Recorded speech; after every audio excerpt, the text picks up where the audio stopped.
শুক্রবার বিকেলে নারায়ণগঞ্জের সিদ্ধিরগঞ্জে গণতন্ত্র ধ্বংস ও গণহত্যার দায়ে শেখ হাসিনা সরকারের বিরুদ্ধে বিক্ষোভ মিছিল অনুষ্ঠিত হয়।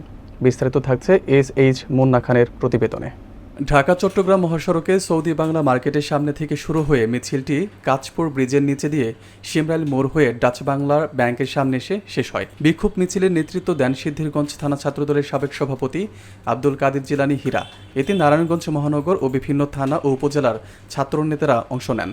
মিছিলে উপস্থিত ছিলেন মহানগর ছাত্রদলের সাবেক ও বর্তমান সাধারণ সম্পাদক মাহফুজ হাসান তন্ময়, সমাজ সেবা বিষয়ক সম্পাদক মোহাম্মদ রাসেল, মোহাম্মদ জাহিদুল ইসলাম জয়, ছাত্রনেতা মোহাম্মদ ইস্টাফিল হোসেন সহ অনেকেই। বিক্ষোভকারীরা দাবি করেন, গণতন্ত্রকে ধ্বংস ও গণহত্যার জন্য দায়ী ফ্যাসিস্ট শাসক শেখ হাসিনা ও তার সহযোগীদের দ্রুত গ্রেফতার করে বিচার করতে হবে। যাতে মৃত্যুদণ্ড কার্যকর করা হয় সেই দাবিতে আমরা নারায়ণগঞ্জ মহানগর ছাত্রদল বাংলাদেশের প্রতিটি নাগরিকের যেই আশা আকাঙ্ক্ষা সেই আশা আকাঙ্ক্ষা বাস্তবায়নের জন্য আজকে এই বিক্ষোভ মিছিলে